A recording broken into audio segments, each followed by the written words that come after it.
Aku mau cerita, boleh nggak? Cerita, boleh. Mau cerita apaan?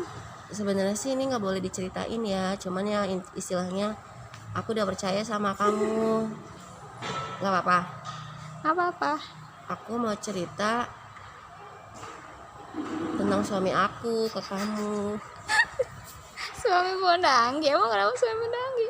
Aku kalau suami kadang suka pengen marah-marah. Emang kenapa marah-marahnya? Ya marah-marah aja. Masa marah-marah gak jelas? Iya, kadang dia mau ngebantuin tugas aku nih di rumah, tapi nggak diselesain. Harusnya mungkin aku minta maaf ya, harusnya mungkin aku berterima kasih ya ke suami aku. Tapi yang ada aku malah marah-marah. Soalnya aku keselnya aku tuh pengennya kalau suami mau bantu tugas aku ya sampai selesai. Ini mah enggak, setengah-setengah, jadi aku kesel. Emang setengah, contohnya kayak gimana? Contohnya nih, dia bantuin aku nyuci karena kan aku posisinya lagi nggak enak badan. Udah gitu mungkin dia ada inisiatif kan mau bantuin istrinya, dia nyuciin tuh sampai difoto kan kirim ke aku, nih aku udah nyuci. Di situ aku udah bilang makasih ya, udah nggak usah, aku aja nanti pulangnya. Pas tiba di rumah otomatis kan ada cucian kotor lagi dong. Udah gitu pas aku mau nyuci itu belum dibilasin ternyata, jadi aku kan kesel. Maksud aku kalau mau ngebantuin kerjaan aku ya sampai selesai, sampai dibilasin, sampai dijemurin. Ini mah enggak. Terus mungkin suami Bunda Anggi mau buru-buru kali. Ya enggak, kan ya posisinya lagi libur kerja. Terus habis itu? Habis itu ya udah akhirnya aku ngoceh-ngoceh tuh. Sebenarnya ngoceh-ngocehnya gini, ya aku bilangin ke suami aku kalau misalkan mau ngebantuin kerjaan di rumah, mau ngebantuin nyuci ya sampai selesai, jangan setengah-setengah.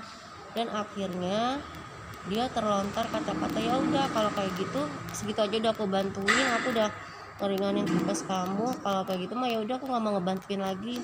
Ngomong gitu? Iya, terus aku bilang ya udah nanti mah nggak usah, biar aku aja gitu. Cuman pas aku dipikir-pikir lagi, ya salah juga ya aku kayak gitu. Harusnya mungkin aku terima kasih dia udah mau bantuin pekerjaan aku, cuman ya udahlah gitu. Sebenarnya Bunda Anggi tahu kan, Bunda Anggi nggak perlu harus marah-marah kan? Iya, sebenarnya gitu. Nggak, kalau lagi warasnya pikirannya kayak gitu, Bun. Halo teman-teman. Oke, tadi kita udah nonton videonya ya. Nah, kenapa video tadi saya masukkan ke dalam salah satu contoh coaching? Karena kalau kita lihat pengertiannya, coaching itu adalah proses membantu seseorang untuk mencapai tujuannya yang dilakukan oleh seorang coach dan kepada coachee atau kliennya yang meminta saran, mungkin ya, yang meminta saran seperti itu. Nah, tujuannya coachee ini adalah bagaimana caranya supaya coachee ini tidak marah-marah kepada suaminya dengan masalah-masalah yang sebenarnya sepele, masalah-masalah yang sebenarnya tidak harus dibesar-besarkan, masalah-masalah yang sebenarnya nggak bisa juga dengan nggak pakai marah-marah gitu. Nah, sebenarnya kejadiannya itu udah dari hari Selasa. Hari Selasa beliau itu curhat soal kejadian yang tadi di video. Cuma memang karena tugasnya saya dapatnya itu hari Rabu, jadi saya tag lagi di hari Kamis. Jadi kayak seolah-olah ngulang cerita yang hari Selasa gitu. Nah, di situ kan tujuannya coachingnya itu supaya gimana caranya supaya nggak marah-marah sama suaminya.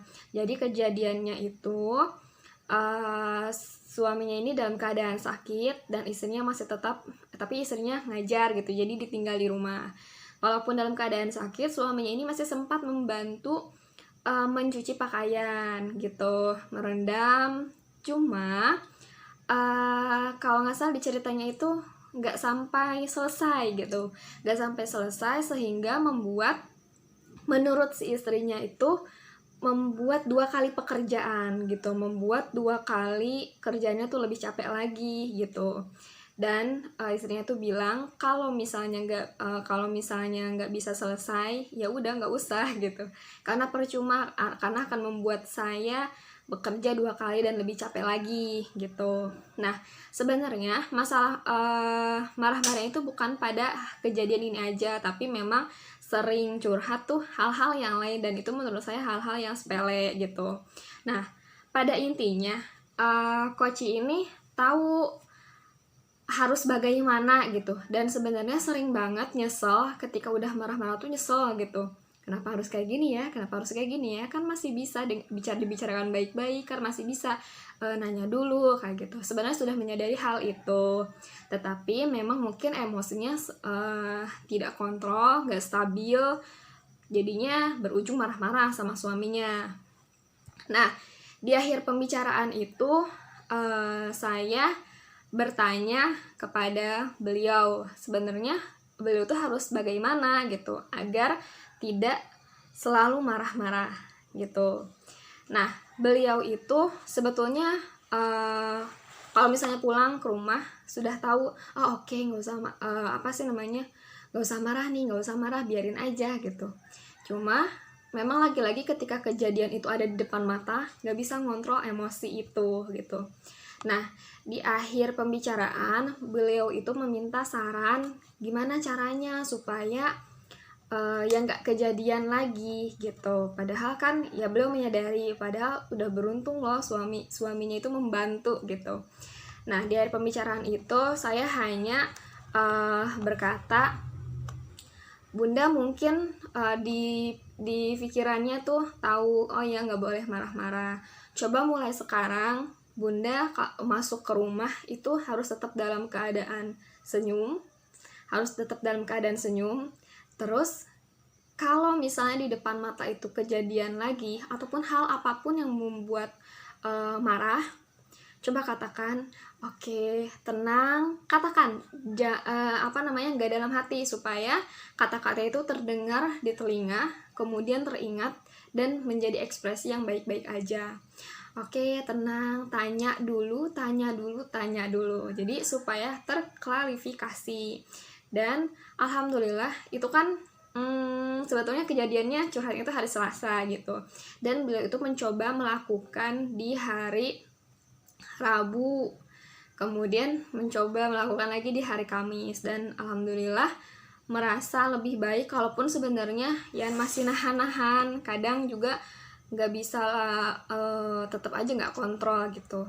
Nah, jadi pada intinya gitu, kenapa video tadi termasuk salah satu coaching, karena memang terjadi proses dimana coach ini punya tujuan, kemudian sang coach itu hanya menjembatani, makanya hanya bertanya-tanya aja gitu untuk menjerumuskan si coach ini kepada pemikiran yang baik, karena sebetulnya juga sudah mempunyai sebetulnya juga udah mempunyai pikiran yang baik-baik, dan udah punya solusi lah sebenarnya, udah tahu harus gini, cuma memang belum bisa terlaksana aja. Begitu teman-teman, kurang lebihnya mohon maaf. Terima kasih. Halo teman-teman. Oke, tadi kita udah nonton videonya ya. Nah, kenapa video tadi saya masukkan ke dalam salah satu contoh coaching?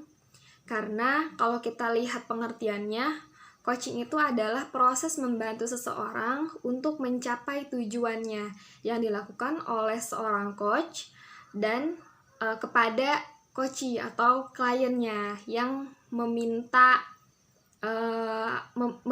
saran, mungkin ya, yang meminta saran seperti itu.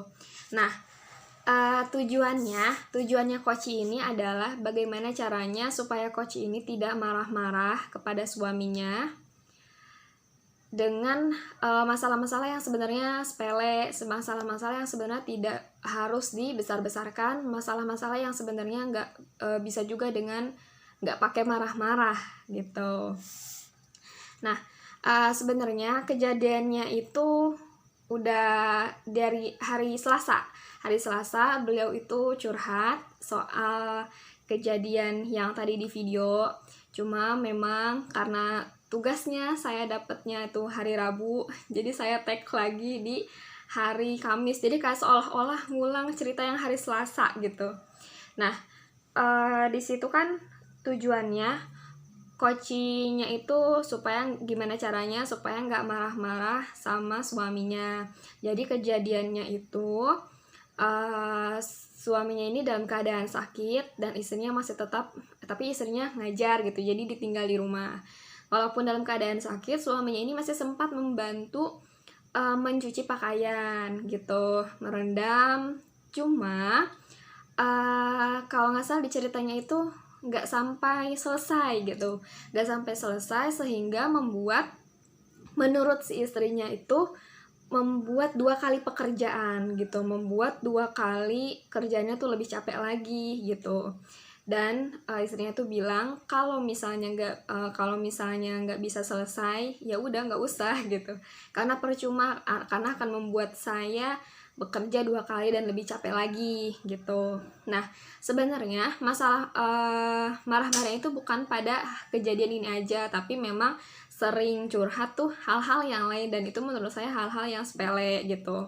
Nah, pada intinya Koci ini tahu harus bagaimana gitu, dan sebenarnya sering banget nyesel ketika udah marah-marah tuh, nyesel gitu. Kenapa harus kayak gini ya? Kenapa harus kayak gini ya? Kan masih bisa dibicarakan baik-baik, kan masih bisa nanya dulu kayak gitu. Sebenarnya sudah menyadari hal itu, tetapi memang mungkin emosinya tidak kontrol, gak stabil, jadinya berujung marah-marah sama suaminya. Nah, di akhir pembicaraan itu saya bertanya kepada beliau, sebenarnya beliau tuh harus bagaimana gitu agar tidak selalu marah-marah gitu. Nah, beliau itu sebetulnya kalau misalnya pulang ke rumah sudah tahu, oh oke, nggak usah nggak usah marah nih, nggak usah marah, biarin aja gitu. Cuma memang lagi-lagi ketika kejadian itu ada di depan mata, nggak bisa ngontrol emosi itu gitu. Nah, di akhir pembicaraan beliau itu meminta saran gimana caranya supaya yang nggak kejadian lagi gitu. Padahal kan ya beliau menyadari, padahal udah beruntung loh suaminya itu membantu gitu. Nah, di akhir pembicaraan itu saya hanya berkata, Bunda mungkin di pikirannya tuh tahu, oh ya nggak boleh marah-marah. Coba mulai sekarang Bunda masuk ke rumah itu harus tetap dalam keadaan senyum, Terus kalau misalnya di depan mata itu kejadian lagi ataupun hal apapun yang membuat marah, coba katakan, oke, tenang, katakan nggak dalam hati, supaya kata-kata itu terdengar di telinga, kemudian teringat dan menjadi ekspresi yang baik-baik aja. Oke, tenang, tanya dulu. Jadi supaya terklarifikasi. Dan alhamdulillah itu kan sebetulnya kejadiannya curhat itu hari Selasa gitu, dan beliau itu mencoba melakukan di hari Rabu, kemudian mencoba melakukan lagi di hari Kamis, dan alhamdulillah merasa lebih baik. Walaupun sebenarnya ya masih nahan-nahan, kadang juga nggak bisa tetap aja nggak kontrol gitu. Nah, jadi pada intinya gitu, kenapa video tadi termasuk salah satu coaching, karena memang terjadi proses dimana coach ini punya tujuan, kemudian sang coach itu hanya menjembatani, makanya hanya bertanya-tanya aja gitu untuk menjerumuskan si coach ini kepada pemikiran yang baik, karena sebetulnya juga sudah mempunyai sebetulnya juga udah mempunyai pikiran yang baik-baik, dan udah punya solusi lah sebenarnya, udah tahu harus gini, cuma memang belum bisa terlaksana aja. Begitu teman-teman, kurang lebihnya mohon maaf. Terima kasih.